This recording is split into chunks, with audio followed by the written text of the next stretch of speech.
Good day, I'm Alexa Mim Alfaro from BSN 3-1, and uh, I'm gonna be myself discussing my answer to these two questions. Number one is, what do you think the pitfalls and downsides of utilitarianism, and what do you think it is credible for the major basis of morality and why? So, let's go back to utilitarianism. Utilitarianism is a belief or the moral activity. The moral value of an activity is judged by its condition to overall utility in maximizing happiness or pleasure. As average across individuals, the greatest pleasure for the largest number is therefore overall utility of persons. That is essential here. The concept is called after the utility, which is measured in economics and related to satisfaction form or desirability form, or in use of commodities. Utilitarianism is a therefore quantitative and eudaimonistic approach of ethics. So, what are the varieties of utilitarianism? One is utilitarianism that holds compliant with condition. We must examine the possible probable effects of actions that specific case, then select what will be produced, and the greatest above all is pressure. Next is rule utilitarians or rule utilitarianism. Okay, in rule utilitarianism, we must examine the possible rules of action to evaluate the generalized rule that generates greater happiness in the alternative of it that constantly follows. Next, we have the act utilitarianism. It may be ideal in principle, but generally it is impossible to precise anticipated outcomes, and therefore we need moral guides or norms in an everyday life. And next is entire utilitarianism that supports calculating population's utility by Republican conclusion that smaller population with better lives and average utilitarianism. And lastly, the average utilitarianism supports that calculating population's probability is the average utility that is the disadvantage, I guess. Here in known is mere addition paradox, which bringing moderately happy person into a very happy person is seen as an immoral act. Okay. So, based on what I just read about varieties and the meaning of, how should I say this? The meaning of utilitarianism? Okay. Humans gain the capacity to plan collectively at some point in our documented past. I googled this, and yes, that is a fact. There was a good chance as soon as possible as they started discussing what they should do, or talk about, and start using words like coach should. And by the time that began using the term should in this manner, they have begun debating at what it both parties.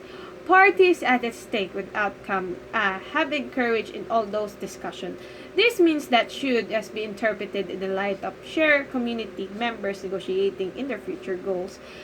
To put it in another way, historically, okay, I'm using historically now.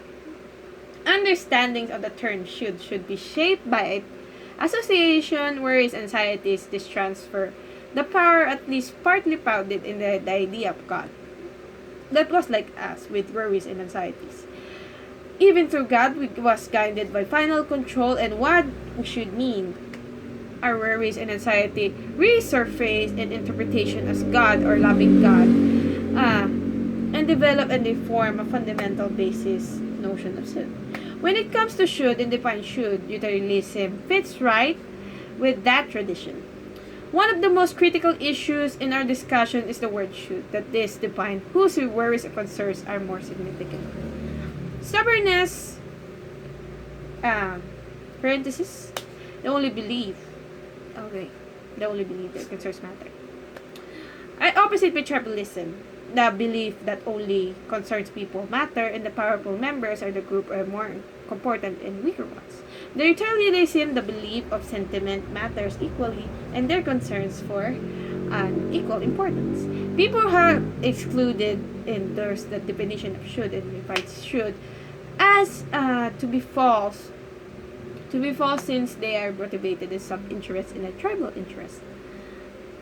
Okay, so in the absence on their input, people are likely to believe the negotiation and step by the manner that sorts reality. Since the truth is true for everyone, selfish is revival. The truths regarding those who are not done real by truth, it remains truth.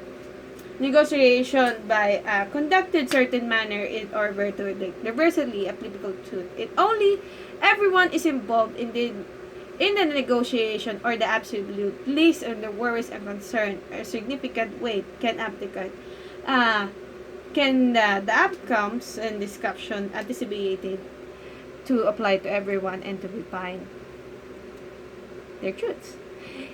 Egoism and tribalism, which base on their reality exclusively on the interests of the members of the tribe, are not really tribes of reality since they are not founded by the circle and the first of tribe.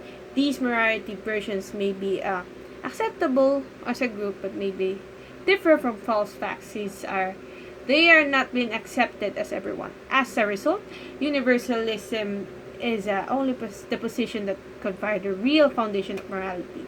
Morality does mean universal, and if it's considered true, it's critical the knowledge of the importance of each person's worries and concerns.